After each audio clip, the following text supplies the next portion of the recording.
വേദന ഉണ്ടാവുന്ന പേടിച്ചിട്ടാണോ നിങ്ങൾ പല്ലിൽ കമ്പിയിടാൻ മടിക്കുന്നത്? അപ്പോൾ പല്ലിൽ കമ്പിയിട്ടാല് എന്തൊക്കെ സംഭവിക്കാമെന്ന് ഞാൻ നിങ്ങൾക്ക് പറഞ്ഞുതരാം. ആദ്യമായിട്ട് നമ്മളിങ്ങനെ മുത്ത് പോലത്തെ ഓരോ പല്ലിലും ഒട്ടിക്കുന്ന കമ്പിയാണെങ്കിൽ ചിലപ്പോൾ അത് ഒട്ടിക്കുന്ന ദിവസങ്ങളിലും അല്ലെങ്കിൽ അത് കഴിഞ്ഞിട്ടുള്ള കുറച്ച് ദിവസങ്ങളിലും ചിലപ്പോൾ അത് തട്ടിയിട്ട് നമ്മളുടെ ചിലപ്പോൾ ചുണ്ടിന്റെ ഉൾഭാഗത്തൊക്കെ ചെറിയ മുറിവ് വരാനുള്ള സാധ്യതയുണ്ട്.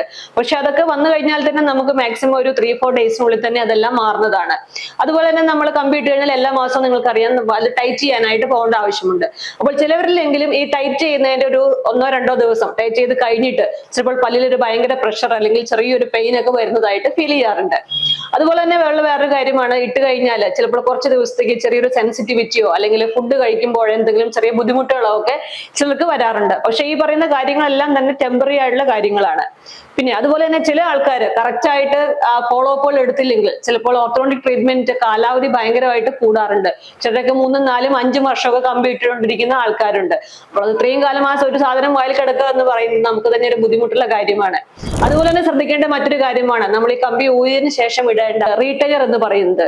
കാരണം നമ്മൾ ആ റീടൈനർ കറക്റ്റ് ആയിട്ട് യൂസ് ചെയ്തില്ലെങ്കിൽ നമ്മൾ ഈ ട്രീറ്റ്മെന്റ് ചെയ്തതെല്ലാം ആക്ച്വലി വേസ്റ്റ് ആയി പോകും. കാരണം നമ്മുടെ പല്ലുകളൊക്കെ നേരത്തെ എങ്ങനെയായിരുന്നോ അതിനേക്കാൾ മോശമായ ഒരു അവസ്ഥയിലേക്ക് വരാനുള്ള സാധ്യതയുണ്ട്. അതുപോലെ തന്നെ പല്ലിൽ കമ്പി ഇട്ട ശേഷം നമ്മൾ പല്ല് ക്ലീൻ ചെയ്യുന്നത് കറക്റ്റ് ആയിട്ട് ശ്രദ്ധിച്ചില്ലെങ്കിൽ ചിലപ്പോൾ നമ്മൾ മോണയ്ക്ക് പ്രശ്നം ഉണ്ടാകാനുള്ള ചാൻസ് ഉണ്ട്. കാരണം കമ്പി ഇടുമ്പോൾ തന്നെ നമുക്കറിയാം ബ്രഷിംഗ് കുറച്ചും കൂടെ ബുദ്ധിമുട്ടാവുകയാണ് ചെയ്യുന്നത്.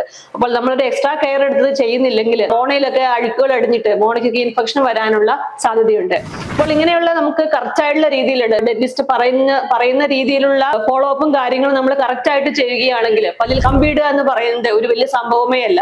ചിലപ്പോൾ നമുക്ക് ടെമ്പററി ആയിട്ട് കുറച്ച് ദിവസങ്ങളിലേക്ക് ഒരു ബുദ്ധിമുട്ടുണ്ടാവുമെങ്കിലും പിന്നീട് നമ്മൾ കമ്പി ഊരിയതിനു ശേഷം നമ്മളുടെ പല്ലുകൾ എത്ര ഭംഗിയായിട്ടായിരിക്കും വരിക എന്ന് ആലോചിക്കുമ്പോൾ അതൊക്കെ നമുക്ക് വളരെ നിസ്സാരമായിട്ടേ ഉള്ളൂ. പല്ലിൽ കമ്പി ഇടുന്നത് എന്തോ ഒരു പെയിൻഫുൾ ആയിട്ടുള്ള പ്രൊസീജിയർ ആണെന്ന് പേടിച്ചിട്ട് നിങ്ങൾ കമ്പി ഇടാതെ ഇരിക്കേണ്ട ആവശ്യമില്ല.